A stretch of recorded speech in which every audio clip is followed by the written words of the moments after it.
one wall, 4 targets.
So, for this scenario, there are some things you want to consider.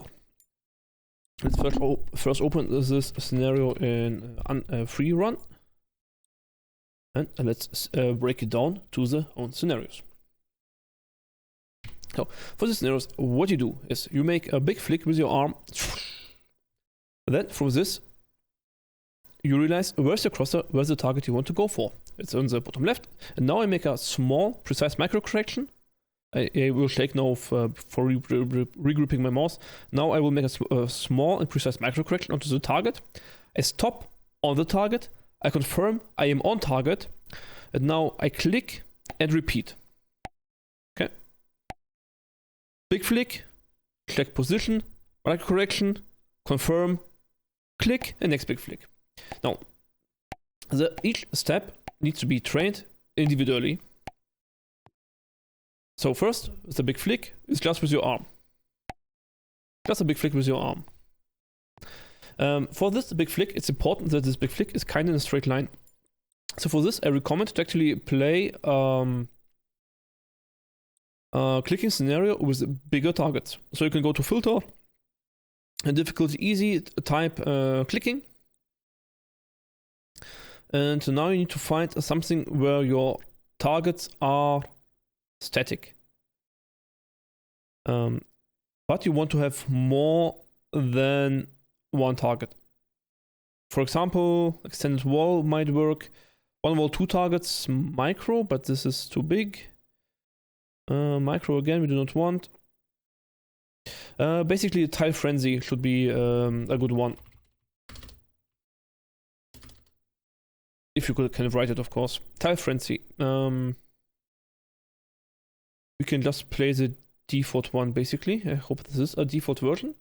And now in this scenario, you basically only do the first step, the big flick, and the confirmation.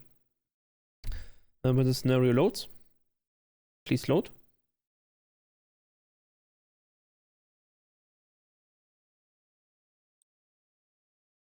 Okay, thank you for being annoying. Okay, so just big flicks and stop right on target. It doesn't matter if you hit or miss. You just want to have your big flicks in a kind of a fast and precise manner. So what does it mean? First thing is you moved in a straight line from target to target. To this, it is on a free play. Okay. So you want to go in a straight line from target to target. In this mode, you want to go directly onto the target and not somewhere close, but really into the center of the target. Try to be precise as possible and really focus on making one straight line onto the center of the target. You can go slow in the beginning. It's important that you consider this one as not good habits or something. Like it shouldn't look like this. Like all curves slanted and tilted, and I correct them while I go. So I start going up and then I see, oh, I'm off, and then I correct it. No, you decide on the direction first and then you make one motion in this direction. Decide on the direction, one motion. I missed, that's fine. Decide on the direction, one motion. Decide direction, one motion. Like there's no correcting in between. There is no, oh, I'm going too high, I correct down. Like it shouldn't look like this. where you just roll over the targets, but straight, straight, straight, straight, straight, straight, straight, straight, straight. Okay, so this is the first step I want you to train. And with this comes, of course, that you also want to stop your crosser right on target.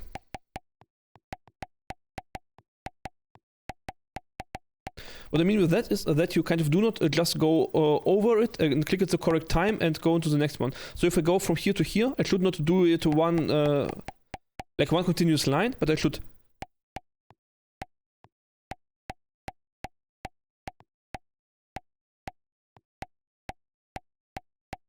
stop on the target.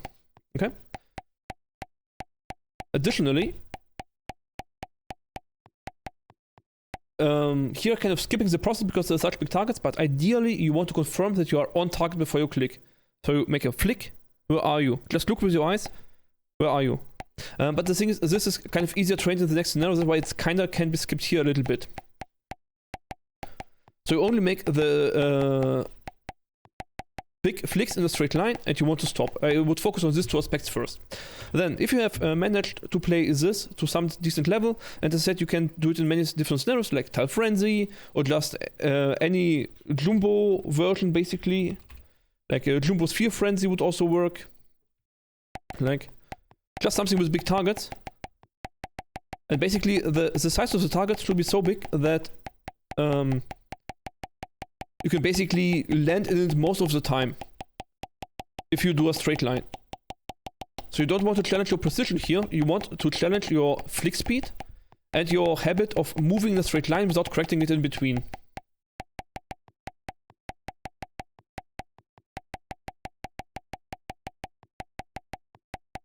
Straight, straight, straight.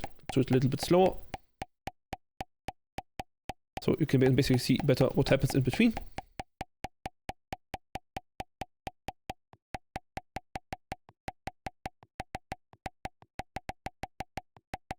Then in the end kind of can go into this direction of just getting faster.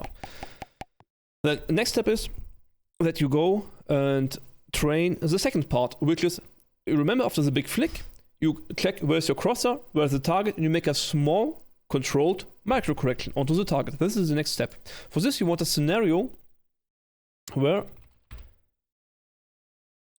the targets are close to this. For example, this one. Should have read it longer, sorry. It's called one wall, 10 targets, brackets, micro, dash L. Okay? And what you get is many targets very close to each other. So remember, in the bigger scenario, you started kind of, you made a big flick, and landed somewhere in the vicinity of the target, and then you just check where are you, and then you make a small flick. And now the targets are so close together, they are always only a small controlled flick away from each other.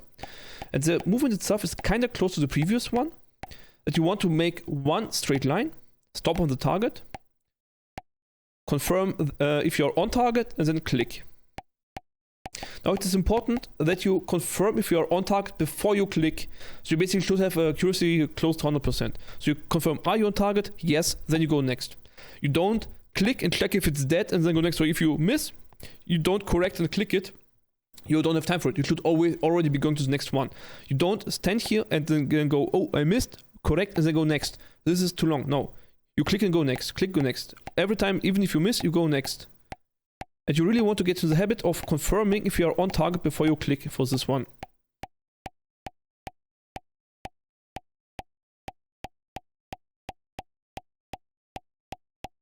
Now here you can skip the part with the big flick and only make the small flicks in between the targets.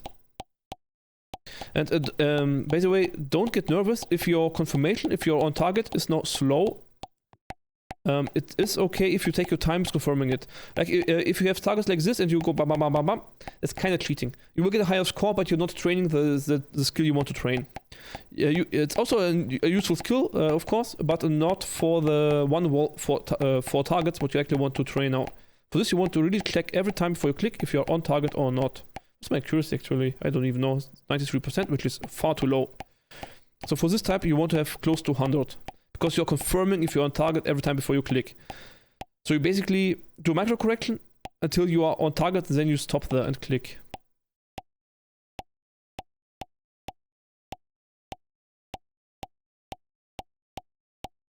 Now you might say, well, but this is completely different than from what you aim in-game. True, but consider the following. Every time you do that, okay, it can't go through your project. Every time you do that, you make a big flick, and then you check, where is my crosshair, where's the target? So every time after the big flick, you realize, oh, I missed by this amount.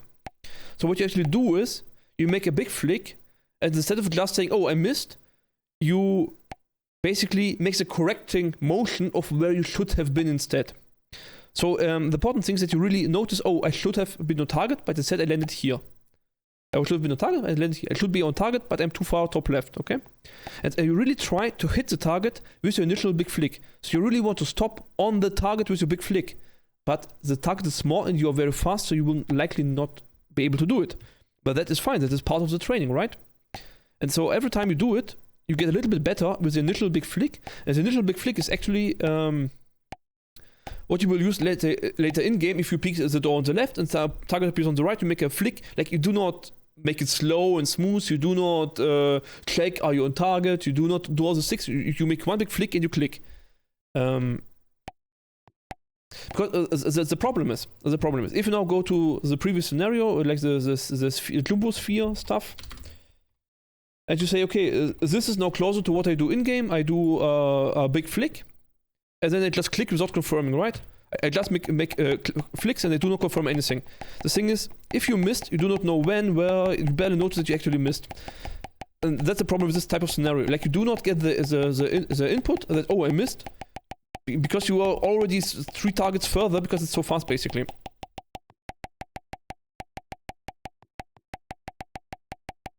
Like, here I'm kind of doing the motion which is closer to what I do in-game, basically, if I do a panic shot. So where I need to flick. But in reality, I cannot really improve my skill here by a lot.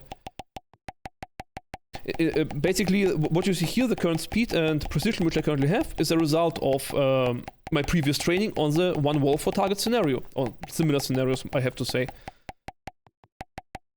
But additionally, the micro flick is also kind of a very useful skill in itself. So you can train both parts individually within the same scenario, and that is fine. And then in the scenario itself, you just have the combination of both scenarios. And with that, you should have the one wall for targets, and you should be, if you continue training it in this manner, so you go one wall for targets, and you have the 2 components which you train first, then you train just execution. So maybe I should explain this one a little bit further. So I said you have these 2 different things that you train individually. Like big flick, you first train in one scenario, and then the macro correction you train in the other scenario. Now you go to one wall for targets. I also want to show you you can open one wall for targets also in free play mode. If you open it here, one wall for targets infinite, this is free play. So you open it here instead, so then you don't have ranked mode, you can just, and now you train the execution. So you really do the sequence. This is the next thing you train, the sequence. Big flick, micro correction, confirm, click, big flick, micro correction, confirm, click, big flick, and so on. So while training execution, you really need to make sure that you don't get any excessive motion. And now with that I mean that you do not go flick, flick, flick, flick, flick, flick, something like this. Or you do not get like this shaky overcorrecting lines. If you see yourself doing this, slow down, make it slower, big flick, correct, big flick, correct. Make a bigger pause, make really a pause between each segment. Big flick, pause, micro correct, pause, check, click. Really slow down, where you really do this sequence of things correctly. You don't want to go for scores or for precision now, you just want to train really to execute this sequence of skills. Because this forces you later to really check if you're on target. So this was garbage, as you saw. And you really want to have no excessive... so here you see overflicked in the micro correction. Micro correction is too fast. Slow down. You don't want to have any excessive movement and you later do it for points. So this was the second step. Then as third step, I would say just try to play this scenario with the sequence. Really don't cheat and try to get as high score as you can. Why is that important? Because this will basically pace yourself so you know your own speed at which you can do it correctly, right? So then you can figure out what is your maximum speed at which you can do these techniques correctly. And now, after you figured out your maximum speed, you try to get faster. And you will get to a speed where you make mistakes. So maybe typical mistakes would be after the initial flick, you have some shakiness. Like this. I now make only big flicks, but you see kind of my mouse is not stopping, but it's kind of like rubber banding a little bit, so I lose control over the mouse. And you try to then, you go for the big flick to a speed where you cannot control it, but you try to control it. You try to tame it down at this speed. You still try to go with this speed, but you really try to get the control over this speed. And this will help you having control over the faster speed. Or you can then improve your detection of where's my crosser and where's my target to go as fast as you can. This actually is hard to see because it's mainly happening with your eyes and your brain. Then after that, you go to your micro correction. So you have a big flick and then see where your crosser and the target is, and you make a macro correction. And then instead of making macro correction like this, you make it like this, a little bit faster. And now you overflicked. And now you make a mistake because you are faster. But then you really try to keep the speed with micro correcting and minimize your mistakes and still stop on the target and confirm that you are on target.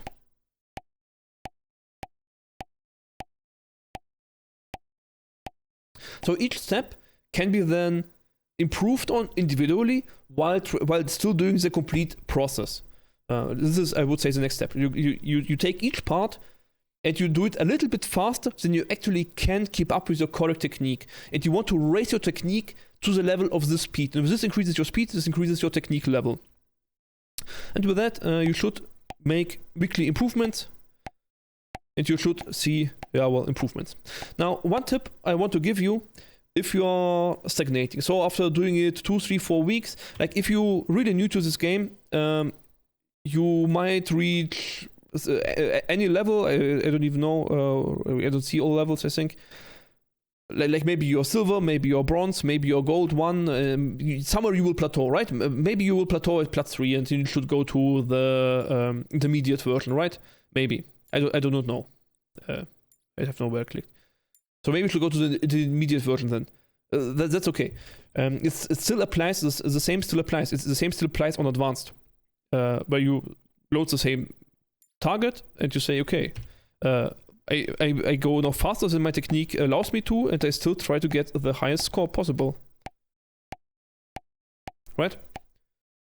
And then you go a little bit faster than the technique actually allows, and you see where your errors are, and then you try to correct the errors while keeping the faster speed. And you really, because this allows you to really notice where you make mistakes, and you really are conscious about those mistakes, and this being conscious triggers your emotions. Oh, I made it right, or oh, damn it, I made it wrong. And these emotions will trigger your neuroplasticity, which then will trigger neural adaptation while you sleep. So then you have the entire chain of training. And then the next day you wake up, you have slightly better muscle control, and you will be able to do it slightly better, slightly faster. Of course, if you just measure your day-to-day advancements, you will not notice them. But if after a month you look back, you will see that you are doing much better than before. One thing that kind of can happen is that you do not force yourself enough, or that you plateau somewhere. I have no idea where such bad scores now. This might happen, that is fine, right? You will plateau somewhere. And I want to get to this point. You will plateau somewhere. What can you do if you plateau?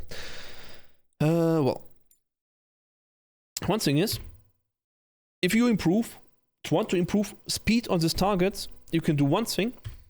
Well, one thing we had before is this Jumbo tile. Let's go back to the Jumbo version. Like, you don't need to go to such big versions just to have not looked through all scenarios. You can find scenarios on your own skill level. Like, find targets the size where you are somewhat challenged that you can still hit them, right? And now, instead of doing this on my regular sensitivity, I double the sensitivity or triple it. I don't know. Do something extremely slow, something really bonkers, something where your mousepad is even struggling to keep up, and you still try to do it fast.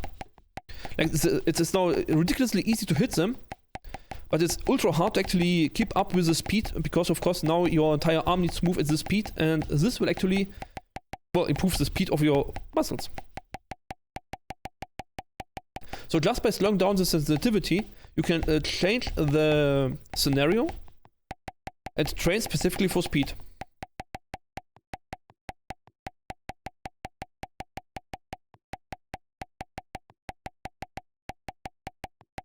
By the way, for this you can also click statistics, set your field of view to something bigger, like 110, I don't know. Just slightly bigger. You can set it to 120, it doesn't matter too much.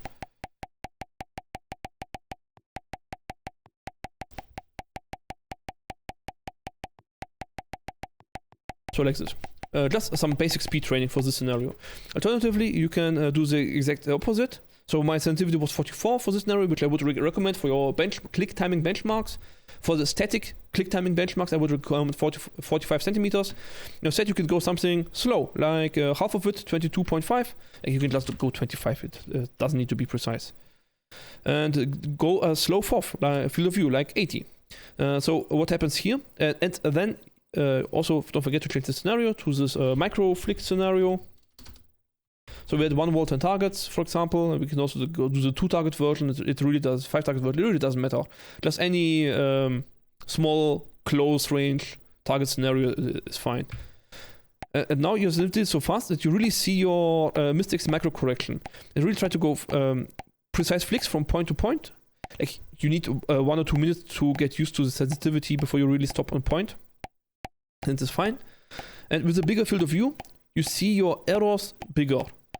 So every time you kind of are not in the center of the target, you see how far you are off. Better if you have a smaller field of view. And because of the fast speed of the mouse, you need to be very precise now with your wrist and fingers to really land on target. And this is, of course, the polar opposite from the other training. And if you're a plateau somewhere, you can just add the settings. You need to think, okay, what do you need no more? Do you want to train speed, or do you want to train this micro precision? And you can just alternate between them.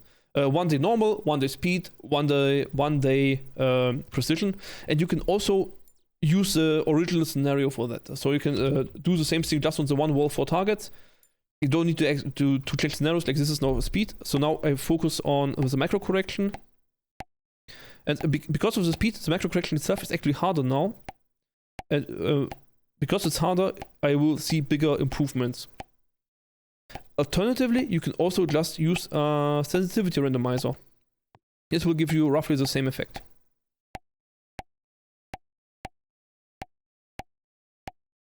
And again, of course, the speed training is 90 centimeters and 110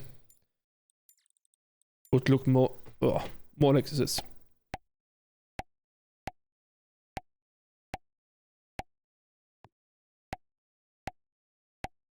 Again, getting used to the scenarios, but you see my flicks do not even look like flicks anymore because they are so slow, and it's really incentivizes you to go faster. So like this. So you can also do the speed training and so on in the scenario itself. You don't need to load a different scenario, but you can. It's up to you.